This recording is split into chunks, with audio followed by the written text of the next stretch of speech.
Today, I just wanted to share a little bit about um, traveling. We all love to travel, right?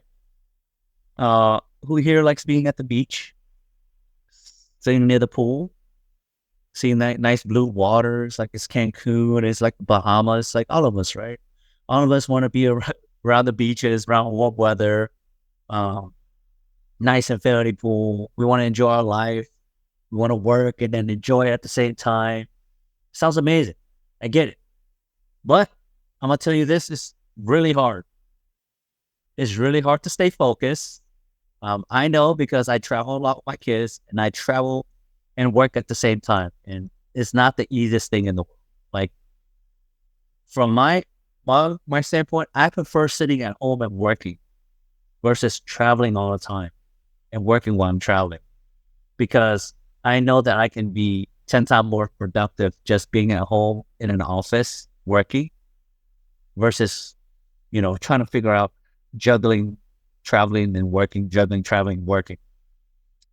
So I was in Hanoi, Vietnam for like, I think 4 days.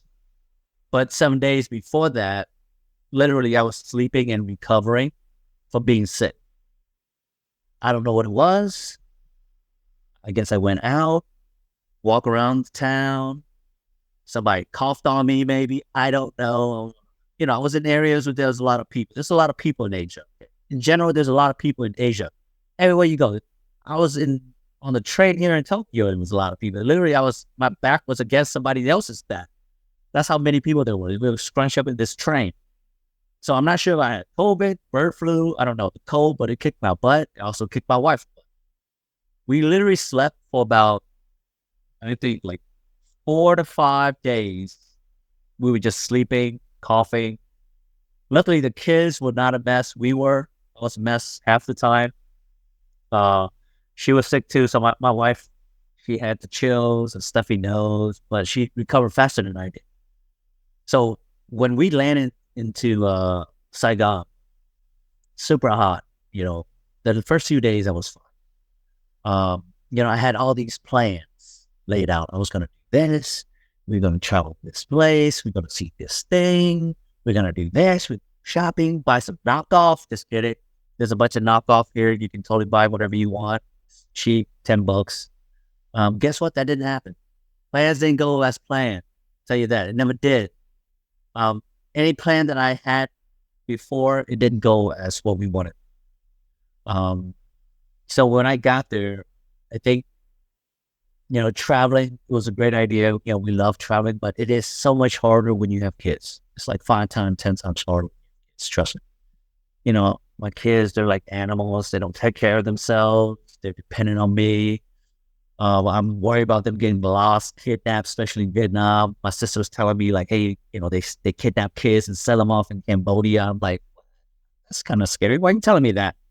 So it's a full-time job trying to take care of these kids while you're traveling around. It's not that easy.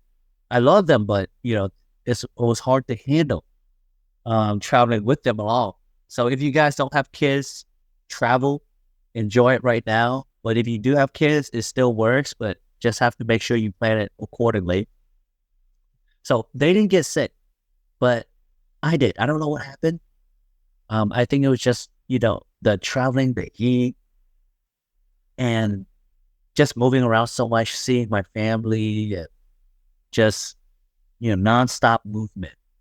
Literally, I was sitting in this limousine. I had rented this luxury limousine. It has a massage chair and everything. It's all leather. We laid back. And, there was Wi-Fi on board. There was AC blasting. I was just sweating. Cold sweat. It was like 100 degrees outside. And I'm like, something's wrong. And so, all the plans that I set out. I wrote down, we were planning everything. It didn't go as planned. And so the point of this story I'm sharing with you is like, what do you do when you're traveling and the plans don't work out? And how do you stay productive when you travel? Just because I'm traveling doesn't mean I stop working. It's important for you to start implementing certain strategies now, because I know all of you guys want to work remote, work from home, work while you travel. But for you to be productive, you got to start implementing strategies today. So here are some of the methods that I use to be productive during my travel. And they help you be productive every single day, honestly. If you do this over time, over multiple period of months, over years, when you shift into the travel mode, it'll just be you switching from one office to another office. That's essentially what you do. So the first thing that's very important is that you got to pre-plan. So this is a great habit to have. If you have not pre-planned ever in your life, start developing that habit to pre-plan. It gives you an efficient roadmap to follow, especially if you have kids, because we all know that things don't go according to plan, like I just explained. You know, we spend about an average about 10 to 15 hours over a course of 3 to 6 months planning our trips. You know, booking hotel, airfare, thinking about the restaurants and some of the places that we wanted to go. But overall, we just have those things planned out. So why do you do this? Because it gives you a roadmap, a destination. The same way in your business, what is your plan for the year? We plan out the year at the beginning of the year. So I have 4 quarters. In a year, I plan out what are my targets every single quarter. And then we break down those big targets, big goals into smaller objectives that you can go after. So pre-planning is really important.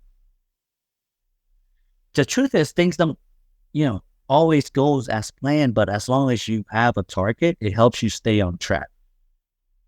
So that's how do you apply this?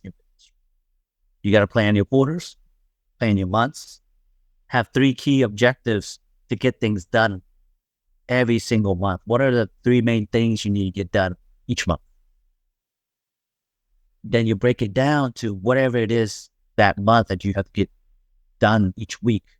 So I always talk about like the three objective every single day, like the top to-dos, the top 3 to-dos that you got to knock out. For you guys, it might just be the same rotating activity: product research, your financial review, your investment decisions, your sample, whatever it may be. You have to just continue to put those 3 things as the top 3 activities that you have to get done each week.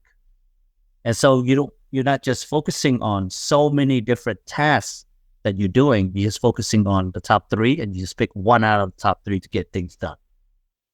And you apply this when you're traveling, because I only focus on the most important tasks anyway. Nothing else really matters. Most successful entrepreneurs, they focus on 1 or 2 things that are very important. They don't want to waste time on the little things, because certain little tasks will not move the business forward. So when I'm traveling, I usually have written down certain tasks already, and I set deadlines. And I use Google Calendar as a way for me to remind myself. Like, for example, these calls, I'm in a different time zone. Right now, I'm located in Japan. It's 10:30 at night. For you guys, it's 8 a.m. Maybe it's 9 a.m. somewhere else. Maybe it's 11 a.m. somewhere in another time zone, right? But I put everything on Google Calendar. Doesn't matter what it is. Whatever task it is, like my calls with my team, a task I have to do with my taxes, with my CPAs, I put it on my calendar, and it automatically shifts the time zone to remind me to get it done. So use tools like Notes, Task Managers, Notion, and then reach out, write all the things you got to do down, and then reach out to your client success manager and ask for help if you don't know how to do it. So write down the 3 tasks you got to get done, but if you don't know how to do it, then reach out to your CSM to help you get it done, right? To have them help you remind you to get it done. There's a simple email or a text message could remind you to get those action items taken care of. So remember, there's always endless tasks out there for you to do, but there's only a few result-driven activities that will actually move your business forward. So you have to remind yourself that there's money-making activities versus non-money-making activities. So break down those 2 categories. There will things that, like, product research is a money-making activity, because once you find the right product, it will make you money. If you find a bad product, you won't make any money. Non-money making activity is like setting up your bank account. That's a non-money making activity because you just go into the bank and set it up.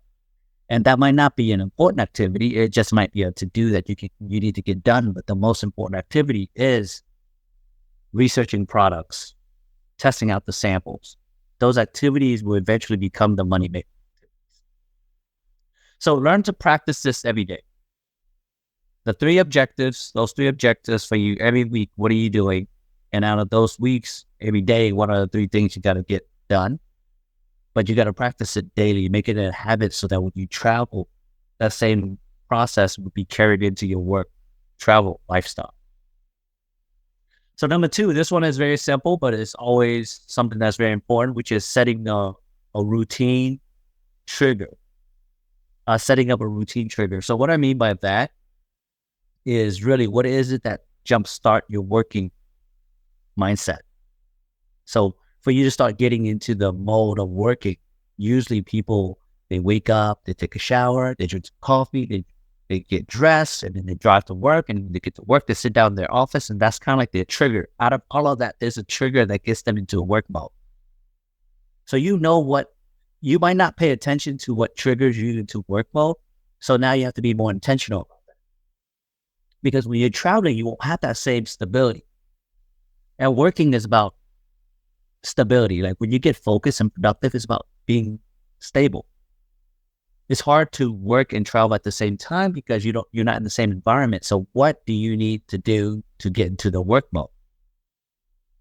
And what I usually do is I think about what are some of the routine triggers that get me to start moving into work mode. And for me, it's easy. I'm waking up, read my Bible, pray, and then I review my top 3 to-dos from the day before, and then just pick one item and get it done. That's how I do. Some other people will use timers. They use work music. They drink a glass of water.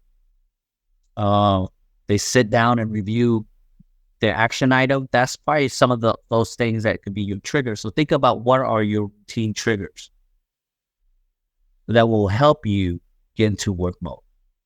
You have a lot of activities that you do, but there's 1 or 2 things that will help you move into that mode of working. Try to get into that flow state. And it works really well at home once you get used to setting yourself up. For me, waking up when I was at home and when I wasn't traveling, the first thing I do, I wake up, I go straight to the Bible reading real quick, one scripture, and then I pray real quick, and then I just jump right into work. That's how I do. I've been doing this for like close to a year now. That's my routine right now. That's getting me to jump into flow state. And so you have to think about what is it that's easy for you to trigger you to work. Don't make it complicated. Don't make it to like a 2-hour routine. Focus on this one thing. What is that one thing that will help you get into that work mode? And another important part of that is you got to block the time for it. So set a time in the calendar, 30 minutes or an hour time block. Remember that. We always remind you guys to have a time block where you commit to that time. And you only put the most important activity into your calendar.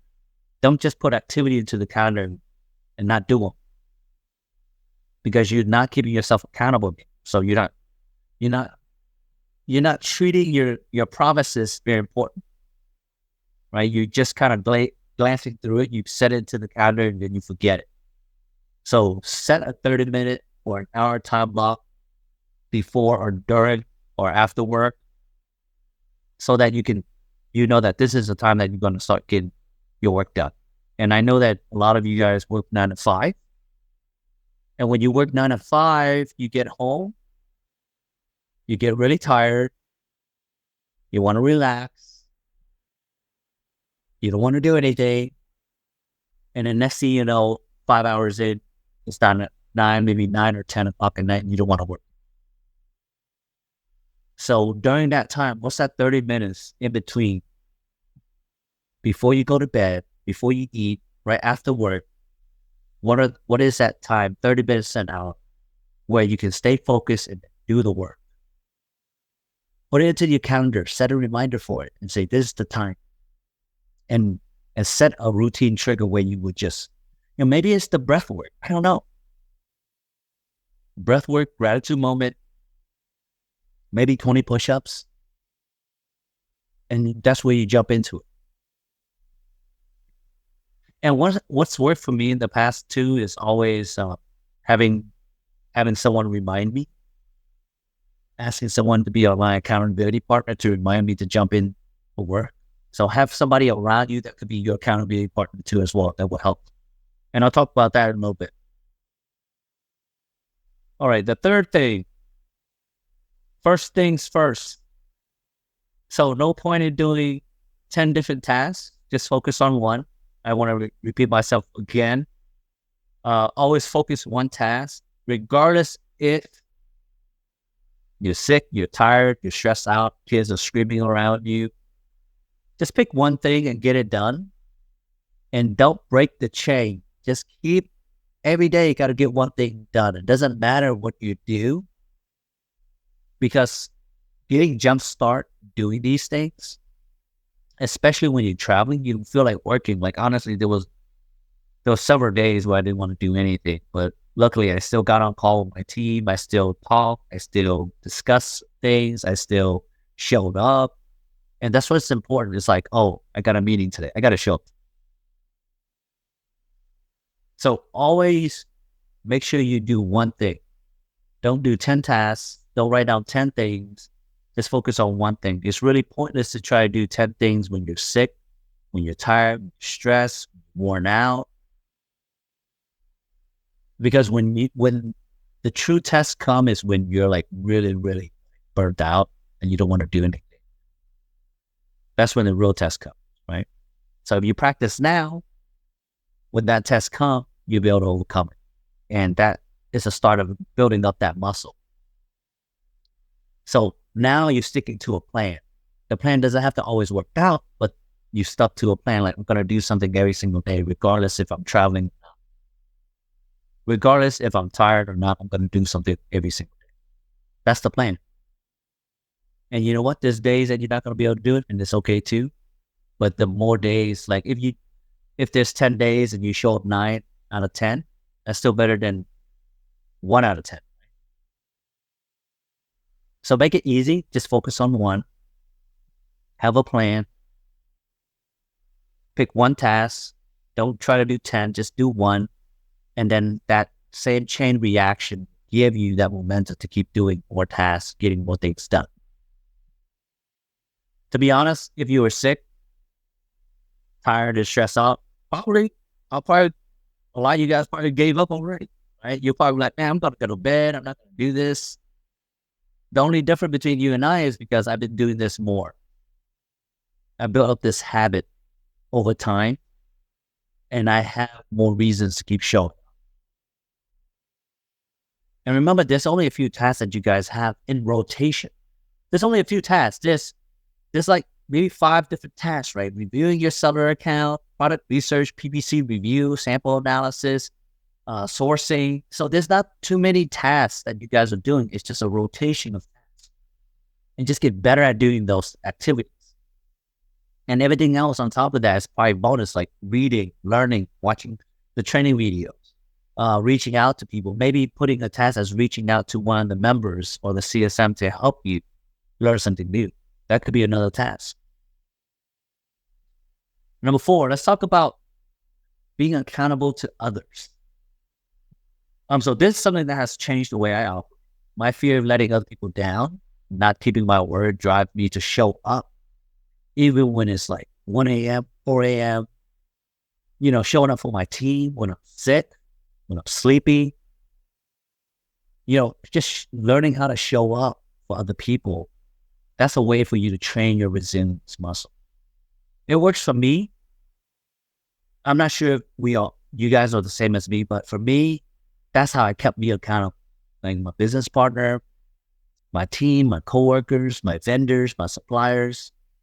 I make it very important that I keep my promise to them by showing up to meetings, showing up to our calls, showing up to you guys. So, Now I have other people I'm accountable for, right? Like I have to show up and you guys will keep me accountable. Imagine if I didn't show up. It's like, screw that. I don't show up. Next thing you know, I get like hate mail left and right. I don't want that. So think about who are you showing up for? Who are you being accountable for? Who are the people in your life that you have to show? That's very important that you got to keep a promise to. Maybe it's in the community, somebody in the community that you can show up for. Maybe the CSM you show up for.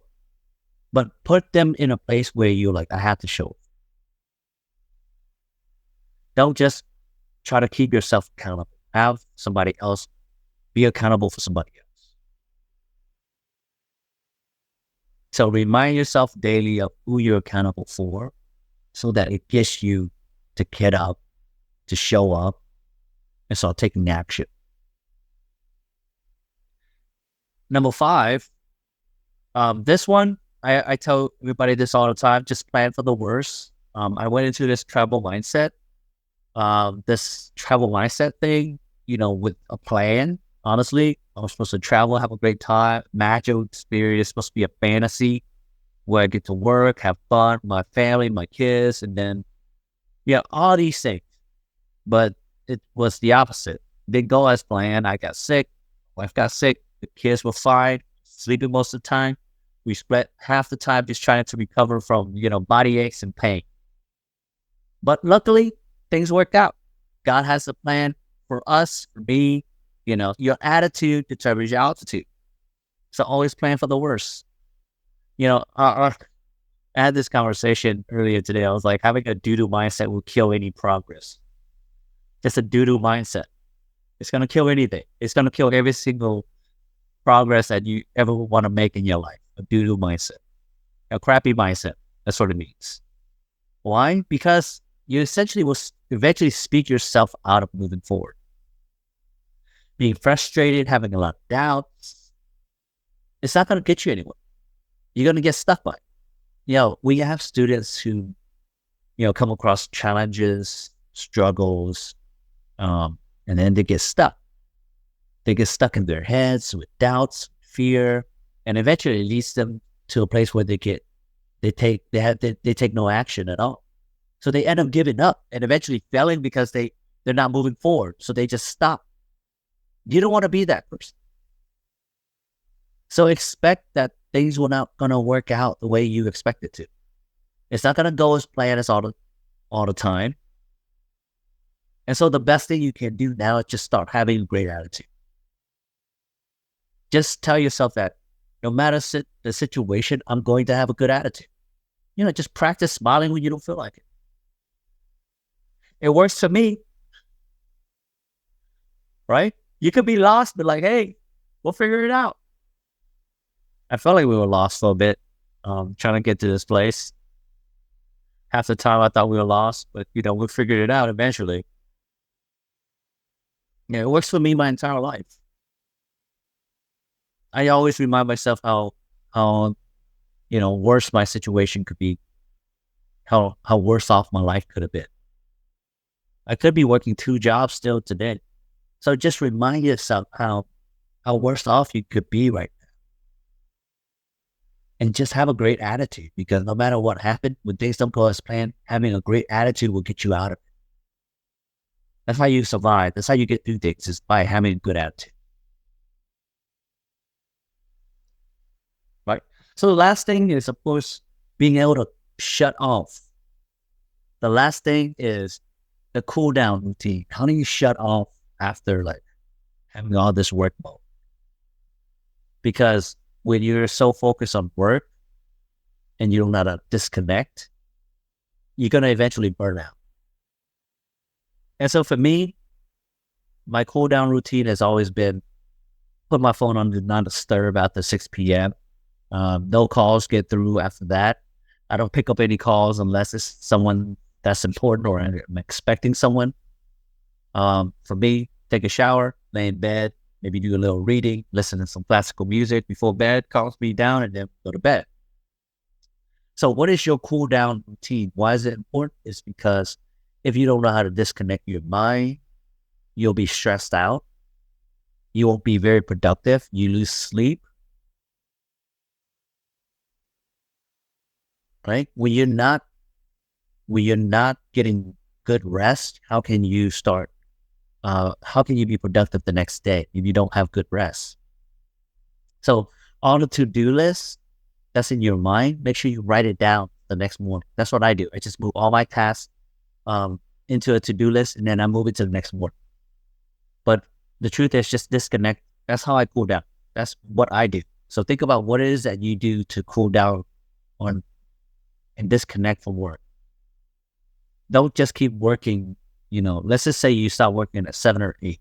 Let's just make that the last part of it. If you're doing this type of work on the side, let's say if you're building your Amazon business on the side, just make it an hour every single day after work. And then after that, disconnect so that you can have that opportunity to rest your mind so that you recover for the next day. Because if you work too much and you continue to stress yourself out, you're going to get burned down. You're going to quit. Okay? So everything you do, you have to be intentional. Don't just work without purpose. Your best result will be based on how intentional. It's the same thing as losing weight. If you eat the right food, you'll get the right body pretty quick. If you just eat anything you want, you're probably not going to get very fit. You might get worse, regardless of how much you work out. So you have to be intentional about all the activity that you do. You can have fun while you're traveling and still be productive as well. I'm grateful that I could do that today. However, it took me years to figure it out. I'm just saying, for you to be able to switch over very smoothly, for you to be more productive, you have to start doing that today, right now. You have to start learning how to develop those little habits. Those little habits that's going to turn into compounding results. And what's important is that you got to be intentional about all the activity that you're doing starting today. And it's just a remote. A lot of the things that we're doing on Monday Mindset is really just a reminder of what's all the little 1% activity that you need to do every single day. You just need to get one task done every single day for you to get closer to the results that you want. Just remember that.